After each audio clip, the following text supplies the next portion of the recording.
Hello. As you are aware, Nanaimo Ladysmith Public Schools has had a tough go over the last few weeks. 22 exposures in 5 of our schools. Remember, an exposure is a single person, staff or student with a lab-confirmed COVID-19 infection who attended school during their infectious period.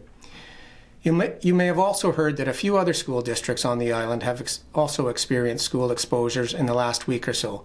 3 schools in Victoria, Port Alberni, along with Parksville Qualicum.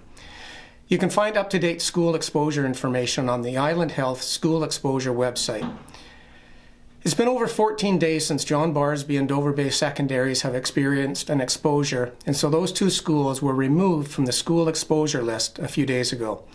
We should see Frank J. Ney and Randerson Ridge taken off the list sometime today, and Ladysmith Secondary, barring any further exposures, will be off the list tomorrow.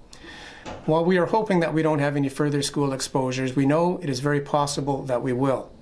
Of course, school exposures occur because, as Dr. Bonnie Henry and our local medical health officer, Dr. Sandra Allison, have been telling us, schools mirror what is happening in the community.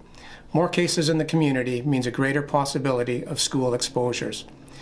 If we are all diligent in following Dr. Henry's recent order on province-wide restrictions, eliminating social interactions and travel and wearing a mask in public indoor settings, we can ensure that the likelihood of school exposures will be greatly reduced. It's important to note that transmission is not happening in our schools. With 30,000 COVID cases province-wide, only about 600 have resulted in school exposures, and only 2% of those exposures translated into a school transmission. That's a very small number. Children are not effective transmitters of COVID.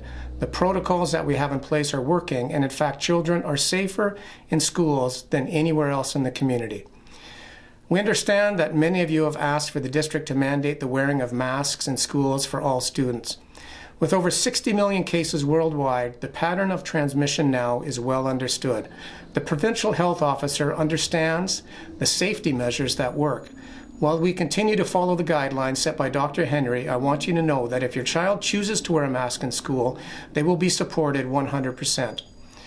A little over a week ago, Superintendent of SD 69 Parksville Qualicum, Kevin Elder, and I sat down with Dr. Allison to ask her questions about COVID-19. If you haven't watched that video, please do. Dr. Allison shares her insight concerning COVID, safety in schools, mixing of cohorts, and wearing of masks that should have you feeling more confident with how safe schools really are.